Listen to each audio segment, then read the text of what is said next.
The courtroom buzzed with hushed conversations, the air thick with unease as Judge Harrison adjusted his glasses. His expression remained carefully neutral, but Naomi Sinclair saw the subtle tension in his jaw. He was about to deliver a decision that everyone in the packed room already knew was coming. At the back of the room, Naomi sat quietly, her sharp gaze fixed on the proceedings. She wasn't just a casual observer, she had a purpose. Every detail of this case had drawn her in, and what she had witnessed so far was deeply unsettling. The trial had been a farce, a carefully orchestrated performance designed to protect the two officers accused of using excessive force. The key evidence that contradicted their statements had been brushed aside. Witnesses whose testimonies could have changed everything had been discredited or silenced. The prosecutor, wary of pushing too hard against a system built to protect its own, had treaded cautiously. The outcome seemed inevitable, but Naomi wasn't here just to watch injustice unfold.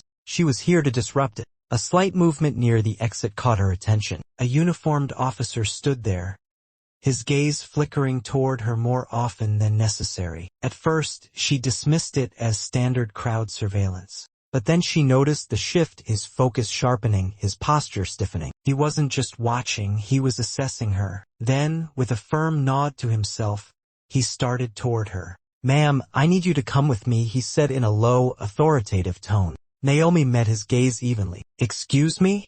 This courtroom is restricted to authorized personnel," he continued, his voice steady but forceful. A few heads turned at the exchange. A murmur rippled through the spectators. Naomi remained composed. "This is a public hearing. I have every right to be here." The officer's jaw tightened. "Step outside now." At the front of the room, Judge Harrison glanced up, irritation flashing across his face. "What's the issue, officer?" The officer squared his shoulders. "She isn't permitted to be here, Your Honor." The judge's eyes flicked to Naomi, scrutinizing her. He didn't recognize her, but that didn't matter. If security wanted her gone, he had no reason to argue. If security says she needs to leave, then she needs to leave. Naomi exhaled slowly, centering herself. She knew exactly what was happening. A woman sitting quietly, refusing to shrink. Someone like her made them uncomfortable. They assumed she was powerless, just another face in the crowd. They had no idea who she was. Without a word, Naomi reached into her bag, her fingers moving quickly over her phone as she tapped out a brief message. Then she set it down, folding her hands in her lap, and waited. The officer, growing impatient, reached toward her arm. "Ma'am, I won't ask again." Naomi lifted her chin. "You should check your radio." His brow furrowed. Then, as if on cue, his radio crackled. "Unit 7, stand down immediately." A hush fell over the room. The officer blinked. "Say again." "Do not remove Miss Sinclair from the courtroom. Escort her with full courtesy if she chooses to leave. This is a direct order." Silence. The judge's expression shifted from smug confidence to stark confusion. The prosecutor, mid-sentence, stopped speaking. The officer, moments away from forcibly removing her, stiffened in shock. "Who is she?" someone in the audience whispered. "This is the Executive Office of National Affairs." The voice on the radio continued. "Miss Sinclair has full authorization to remain where she is. Any action taken against her will be considered a direct violation of federal jurisdiction. A senior official is en route." A full-blown wave of whispers spread through the courtroom. Naomi's name rippled through the crowd like wildfire. The officer took a hesitant step back. Naomi finally stood, smoothing her coat. Her voice was calm but firm. "I believe that settles the matter." The officer stumbled over his words, his face flushing red with embarrassment. The judge shifted in his seat, adjusting his glasses as if searching for a way to regain control. His once commanding presence now wavered. Then the doors swung open. A tall man in a sharp navy suit strode inside, his steps precise and unhurried. The golden insignia pinned to his lapel gleamed under the harsh courtroom lights. The murmurs died instantly.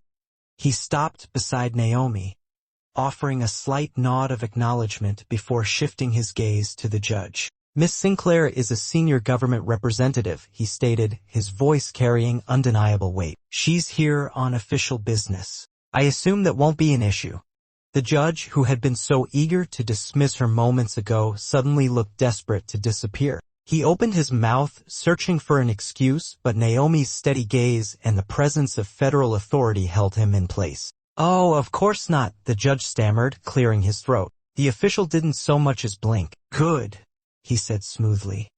"Because from what I've observed, this trial is in need of immediate federal oversight." A collective gasp swept through the room. The defense attorney tightened his grip on his briefcase. The two officers, who had once sat with casual arrogance, exchanged nervous glances. The game they thought they were playing had just changed drastically and not in their favor. The silence stretched heavy and charged. For the first time, the two accused officers looked afraid. Naomi simply crossed her legs, leaned back in her chair, and smiled, because the reckoning had finally begun. The judge, visibly rattled, glanced at the defense. Their lawyer fumbled with his notes, his previous confidence nowhere to be found. Across the aisle, the prosecutor straightened his shoulders, emboldened by the presence of federal oversight. The energy in the room had transformed. What had been a scripted performance designed to protect those in power had become something much bigger, a trial that would no longer be controlled by those who had expected to walk away unscathed. Naomi felt the weight of the moment. This wasn't just about one case, it was about ensuring cases like this could never be quietly swept away again. She met the judge's uncertain gaze and tilted her head slightly. "Shall we proceed, Your Honor?" Her voice was polite, even measured, but the authority behind it was unmistakable. The judge hesitated, then gave a stiff nod. "Proceed." And just like that, the real battle for justice had begun. Outside, a growing crowd of reporters gathered on the courthouse steps, their cameras capturing every second of the unfolding drama. News of what had just transpired inside had already spread like wildfire. The entire city, perhaps even the entire nation, was watching. Inside, Naomi remained calm as the prosecutor, filled with new determination, reintroduced the evidence that had been conveniently ignored. The video footage was replayed, this time with no convenient glances away. Witnesses who had once hesitated out of fear now spoke clearly, their words finally carrying weight. The defense attorney squirmed, realizing that the usual tactics of deflection and manipulation would not work today. The accused officers sat rigid, their faces pale. They were no longer in control of this trial.